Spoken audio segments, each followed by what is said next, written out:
And hi, everybody. Thank you so much for joining me this morning. I really appreciate your attendance. And I see we have 18 people now. That's really great. As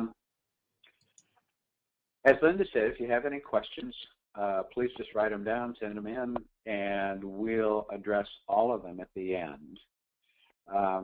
This webinar is called Made to Stick: How to Choose the Right Sealants for Your Masonry Project. As Linda said, my name is Art Fox. I'm the Marketing and Communications Manager for Mortar Net Solutions. And Mortar Net Solutions is the leader in moisture management products and systems for masonry walls. Mortar Net Solutions introduced the original Mortar Net mortar dropping collection device over 20 years ago, and we've been helping masons create dry and long-lasting walls ever since. Now, please note this webinar is copyrighted, but as I think Linda mentioned, it is being recorded, and it will be available for you to watch or download on the MCAA website, and we'll also have a copy of it on the Mortar Net Solutions website at mortarnet.com. Excuse me. Okay, well, let's get started. This is the overview. And sealants are a small but extremely important part of the building envelope. So in this webinar, we'll take a look at how to make sure you choose the right sealants for your project and that you use them correctly. We'll look at how sealants differ from caulking and why it's important to use sealants and not caulking in masonry projects. We'll take a look at the advantages and disadvantages of polyurethane and silicone, two of the most commonly used sealants, and a modified polyether, which is a new type of sealant that combines benefits of both. We'll also look at butyl sealant. That's a very important sealant type that works in a lot of situations where modified polyether and many other sealants don't perform as well. And then we'll finish up with a look at how to prevent sealant failure. So let's look first at the differences between caulkings and sealants. Now, the name caulking and sealant are often used interchangeably, but they're not the same. Caulking is a term that's usually applied to products used in indoor applications in non-moving joints with movement capabilities of no more than 12%. And I know they're called non-moving joints, but actually they do move a little bit, but very little. Most are designed to be paintable. They come in a wide range of colors to match paints and materials, and many of them are water-based, and that makes them easy to tool and easy to clean up. Sealants, on the other hand, are a very different story. For exterior use on both, both residential and commercial structures, sealants are definitely the way to go. And some of their advantages over caulking include that sealants can exhibit considerable movement without losing adhesion, between 25 and 50%, and sometimes even more depending on the formulation. And there is very little shrinkage as they cure. Commercial sealants like MPE1 modified polyether and BTL butyl from Mortar Net Solutions exhibit extremely strong adhesion to many of the slick membranes and porous materials found on today's masonry projects. And when sealants are used to fill joints, the width to depth ratio is typically 2 to 1. The width for polyurethanes is never less than 3/8 of an inch, and for silicones, it should never be less than 1/4 of an inch. For both, the depth should never be greater than 1/2 inch. Excuse me. For joints where it's necessary to use backer rods or other type of joint filler, bond breakers should be used to create the 2 to 1 width to depth ratio and to allow the materials at the joint to move in 2 dimensions only. This is really important. 3-dimensional movement or triaxial stress can cause premature joint failure. So the bottom line is both caulking and sealants are designed to seal expansion joints, expansion and control joints, and to join materials together. But only sealants should be used on commercial and residential building exteriors, especially masonry building exteriors. The sealants are used in exterior masonry construction to create watertight, airtight seals between similar or dissimilar materials. For example, today's sealants are being used to seal flashing membrane laps around penetrations that extend through flashing membranes like the one you see here in this pipe penetration through a total flash flashing system panel. They're also used to seal under drip edges, at corner boots and end ends, and behind termination bars. So now what I'd like to do is ask everybody a quick question here. And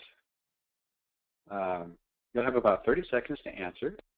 How familiar were you before this section with the difference between caulking and sealant? And you'll see a timer on your screen.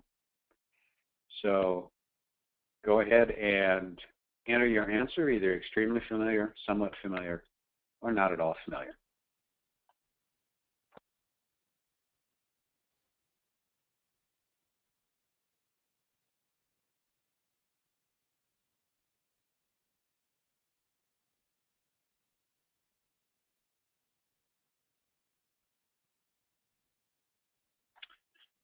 Okay, we've had 30 seconds pass, 67, 2/3 of you have voted. If anybody else wants to vote, please go ahead and do that.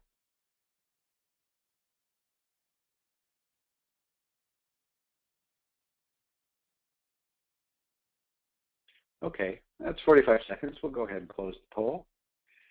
Thank you very much for filling out those poll questions. And here are the answers. 67, or 2/3 of you, said that you were somewhat familiar with it, and 1/3 of you said you weren't at all familiar with it. So again, thanks for answering those questions. All right. Now,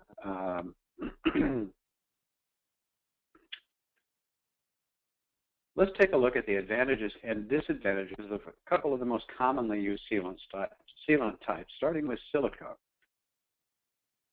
Now, silicones have a long life expectancy of 10 to 35 years and good weatherability, so they resist damage from UV, ozone, and temperature extremes.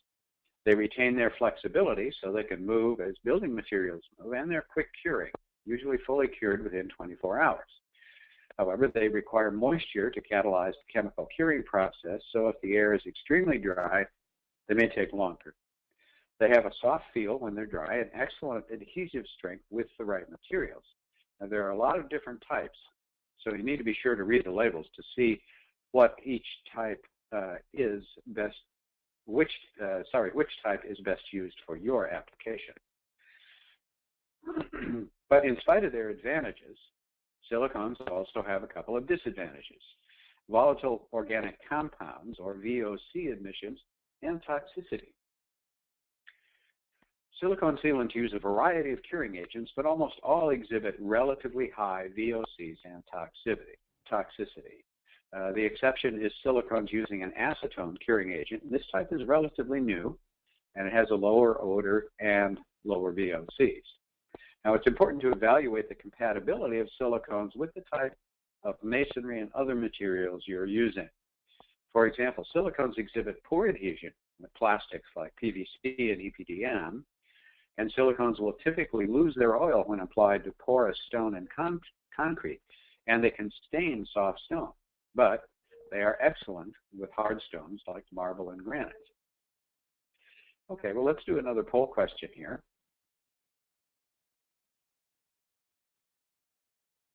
So how familiar were you with the advantages and disadvantages of silicone sealant? So go ahead and answer that.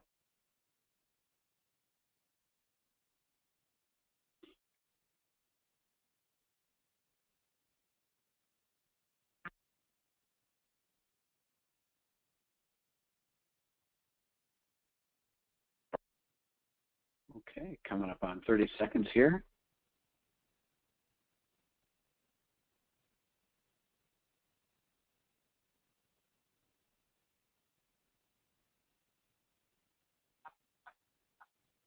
And 45 seconds coming up. Looks like almost 80% of you have voted.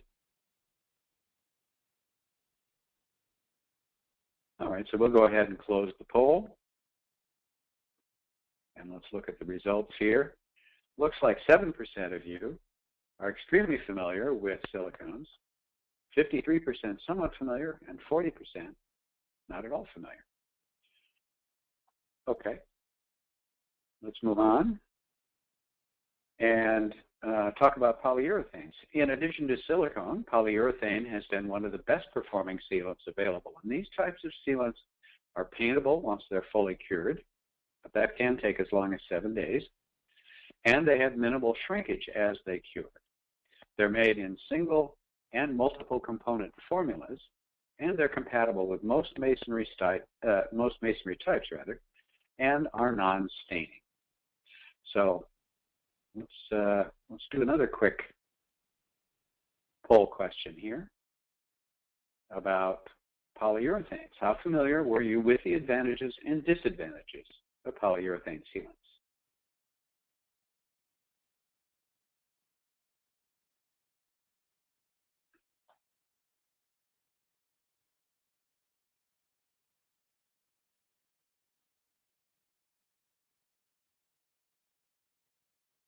Okay, coming up on 30 seconds here, 71% of you have voted.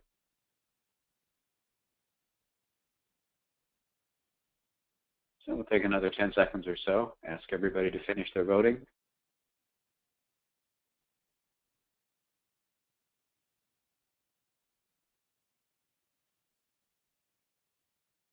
Okay, looks like everybody's voted, so let's go ahead and take a look at the results. And you can see that 6% of you were extremely familiar, 59% somewhat familiar, and a little over a third of you not at all familiar. Okay, let's move on to our next slide. As good as silicones and polyurethanes are,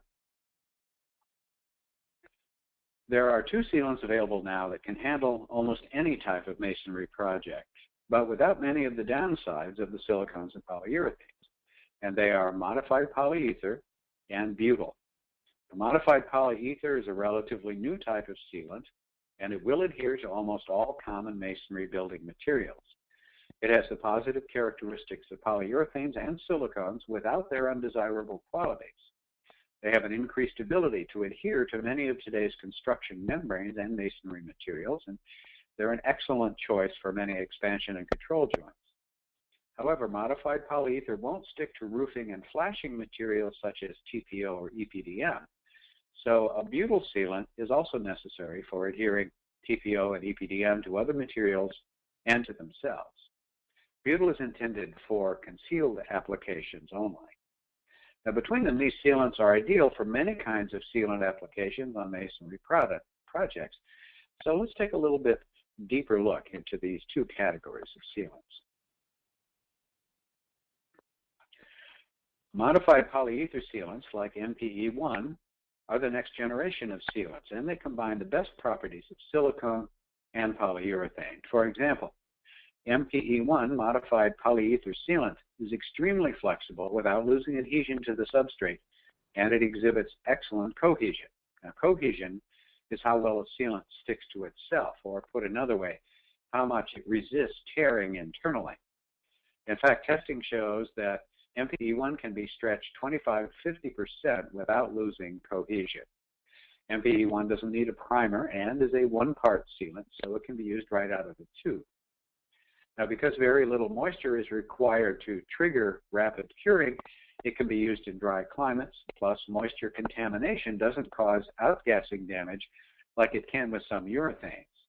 It skins over rapidly, and it's virtually unaffected by rain. It can be applied in temperatures as low as 20 degrees Fahrenheit, and it has excellent gunability, even at low temperatures.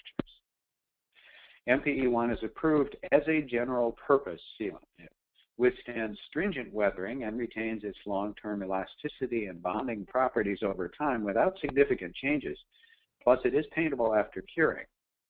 It's non-staining, and its adhesion is much better than urethanes and equal to the best silicones. And very importantly, is one of the most environmentally and OSHA-compliant sealants on the market today. It has very low volatile organic compounds, or VOCs, so it can safely be used in enclosed spaces and will not outgas. It contains no carcinogenic material, and it does conform to LEED requirements. So let's take a look at another poll. How familiar were you with the advantages and disadvantages of modified polyether sealant?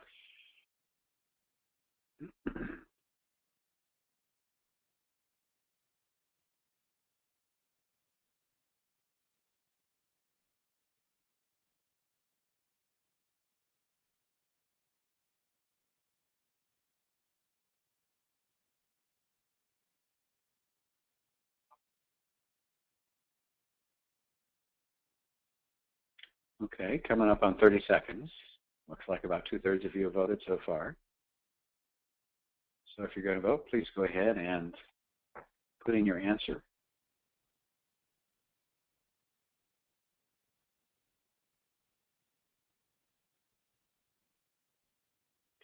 Okay, coming up on 45 seconds here. About 2/3 of you have voted. If anybody else wants to vote, I'll give you another couple of seconds, but it looks like that's going to be it for this question. No, one other person. Okay. Another couple of people. Great. All right, we'll close that poll and take a look at the results. Looks like 7% of you were extremely familiar with it, 27% somewhat familiar, but 2/3 of you not at all familiar with it. Good. Glad we were able to provide you with some new information. Okay. Now let's talk about butyl for a second. Butyl sealants are necessary for those applications where polyether sealants won't work. So Mortar Net Solutions created BTL1 butyl sealant to complement the MPE1 modified polyether. Now all butyl sealants are synthetic rubber derived from butane. They are, and that's why they're called butyl sealants. They are impermeable to gases and moisture, and they are the most waterproof of the sealants. Butyl sealants like BTL1 bond with all types of masonry, steel, glass, concrete, fiberglass, plastic, metal, extruded styrene, foam insulation, flashings made of Kynar-coated metal, flashing membranes made of thermoplastic polyolefin or TPO, and ethylene propylene diene monomer or EPDM. When using butyl to fill joints, it can be used in a 1-to-1 width to depth ratio, with the joint being at least 1/4 inch wide by 1/4 inch deep. But because it never fully sets, unlike MPE1, butyl, including BTL1, should never be used in vertical or exposed joints because it will sag out of the joints. It must only be used in concealed applications.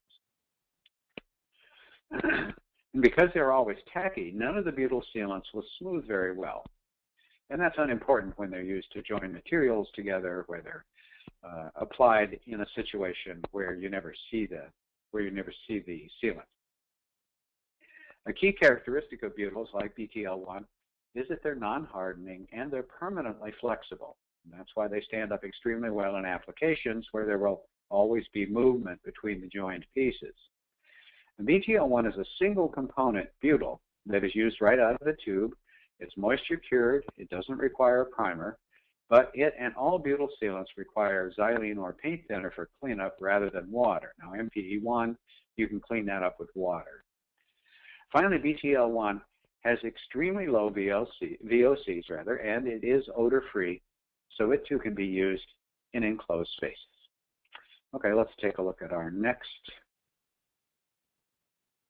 poll question here. How familiar were you with the advantages and disadvantages of butyl sealant?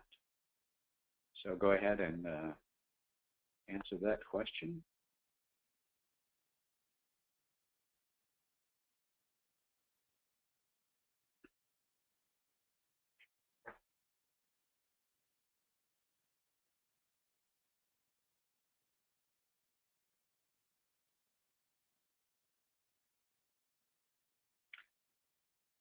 Okay, 30 seconds gone. 70% of you have voted. Anybody else wants to vote? Go ahead and do that.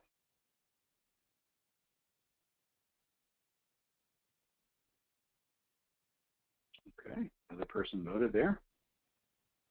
Anybody else want to vote? Give it another couple of seconds here. Okay, great. 75% of you voted. And here's the results of that poll. 6% of you were extremely familiar with butyl, 44% somewhat familiar, and half of you were not at all familiar. Okay, so let's take a look now at how to prevent sealant failure. So to review our definitions, there are two types of sealant failures. Adhesion failure is where the sealant stops sticking to the substrate. And in the upper part of the picture, you can see my pointer right here. In the upper part of the picture, you can see an example of adhesion failure where the sealant is pulled away from the masonry. And by the way, this image is of precast concrete, but it's only for illustration purposes of the types of sealant failure you might see in the field. MPE1, BTL1, and the other sealants we talked about are applicable for many applications beyond precast. Now, cohesion failure is where the sealant stops sticking to itself. In other words, it tears apart internally. And in the lower part of this picture right here, you can see an example of cohesion failure where the sealant bead has pulled apart internally. Cohesion failure like this is frequently due to the application of a sealant bead that's too thin or the result of triaxial stress, a condition in which the sealant is pulled in 3 directions at once. The sealant failure can let water into the building, can ruin its appearance, and generate expensive repair costs. But preventing sealant failure isn't that difficult. First, you always start by using tested and proven sealants like MPE1 and BTL1. Next, make sure to match the sealant with the materials it's being applied to. Make sure the substrate surfaces are properly prepared. Surfaces should be clean, they should be free of dust and loose particles, they should be frost-free, and they should be free of oils and moisture. And never clean surfaces with oil-based solvents that leave a residue, or with soaps or detergents that leave a film, or with contaminated rags or wipes. And also never use soap or water to tool the joints. And when using sealants to fill joints, make sure the joints aren't too wide or deep, and that the sealant is applied in the proper width to depth ratio. And also use a bond breaker on any joint filler to avoid triaxial stress. And finally, don't use material that's past its shelf life. Check the use-by date on the tube. 10 to 24 months from date of manufacture is typical. And make sure, and you can see that for MPE1, shelf life is 10 months. For butyl, it's 24 months. And make sure the sealant hasn't been frozen or exceeded high temperature limits when it was in storage prior to use.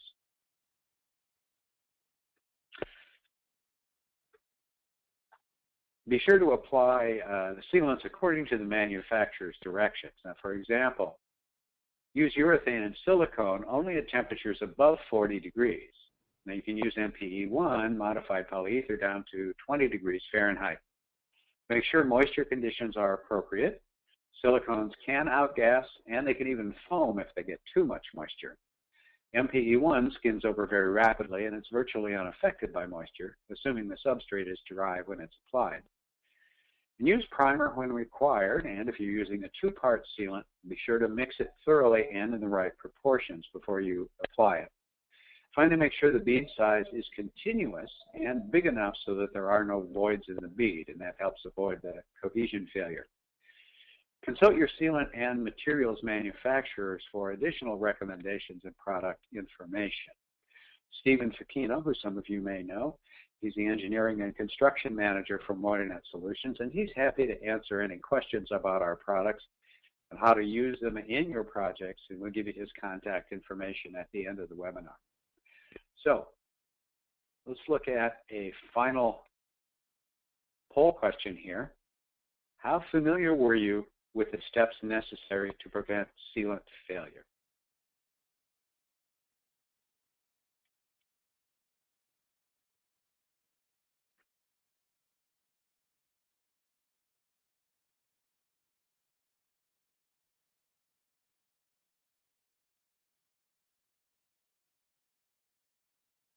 Okay, almost 30 seconds, 70%, 75%, 78% have voted. Great.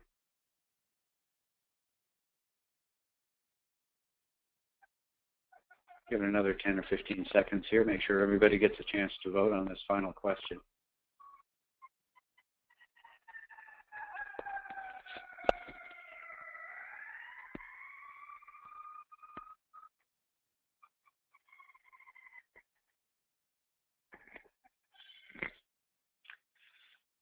Okay, that should pretty much conclude that poll. So Here are the results from that poll. 17% of you are extremely familiar, 67% somewhat familiar, and 17% not at all familiar.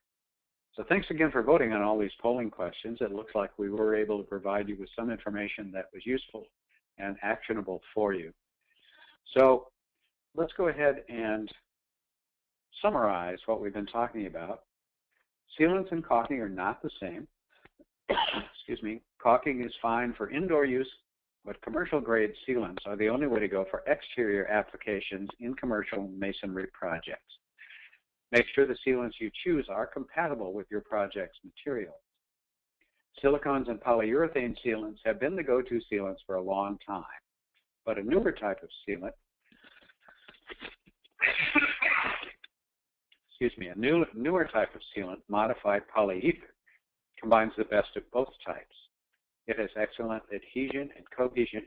It can be used at temperatures as low as 20 degrees Fahrenheit. Has excellent gunability, great weathering characteristics, a long life, and very low VOCs.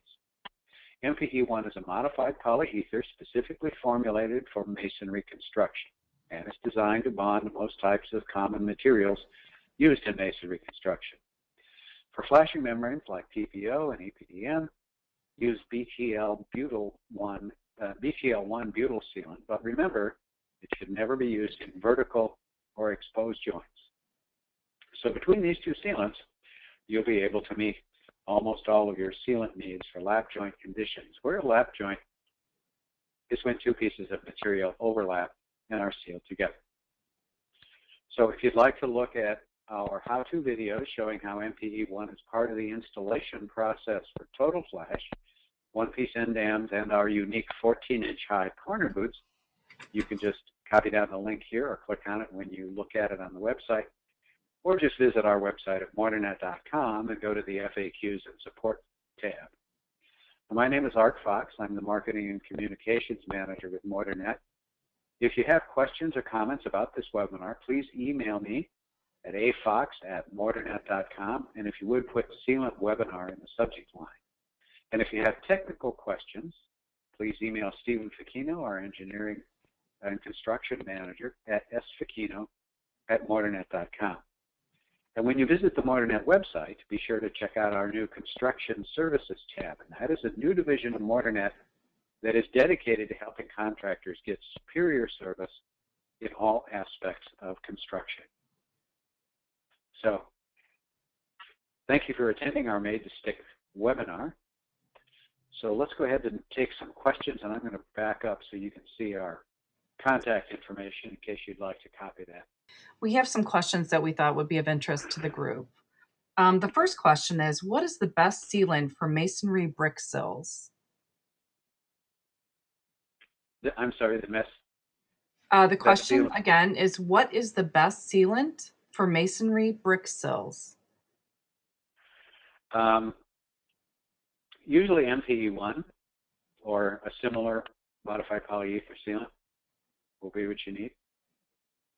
If you're talking about the space underneath the sill, you want something that's going to be UV resistant, and you also want something that's got a lot of expansion characteristics to it, so it can expand and contract as that sill moves around. Okay, we have another question. One that is, what is the life expectancy of polyether? Polyether and modified polyethers, it depends on how much UV exposure they get. Mortar Net MPE-1 is rated for up to 12 years if it's exposed, and it'll last a lot longer than that if it's not exposed. The best thing to do is check with the manufacturer. They do vary a bit, and it does depend on the conditions. For example, if you're in a really hot climate or a really cold climate, or if the sealant is going to be exposed to a lot of UV, you're going to get a shorter lifespan out of them. So there really is no one-size-fits-all answer. It'll depend on your conditions, but you can definitely expect 10 to 12 years minimum. Okay, great. We have another question. It is, what is the best sealant for anchored natural limestone wall panels?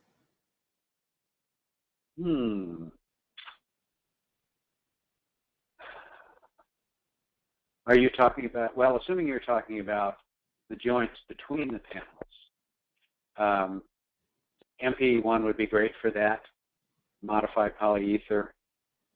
You definitely do not want to use a butyl for that, because a butyl, assuming they're going to be in a vertical installation, you never want to use butyl in a vertical joint because it'll sag out of the joint.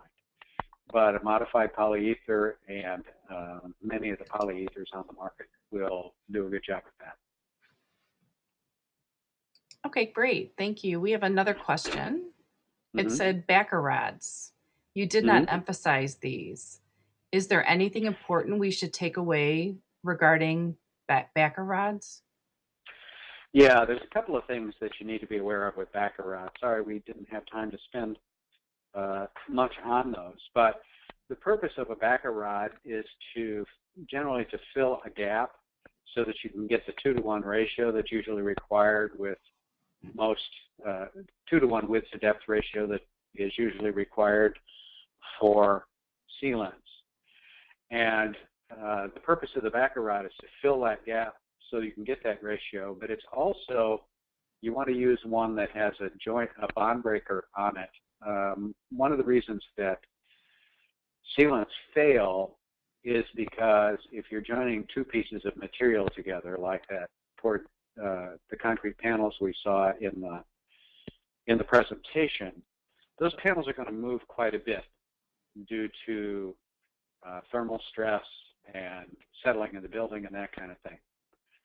And if they only have to move in two directions, side to side and up and down,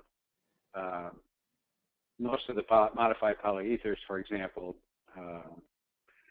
Mortar Net's MPE1, it will move well over 100% of its size without losing cohesion.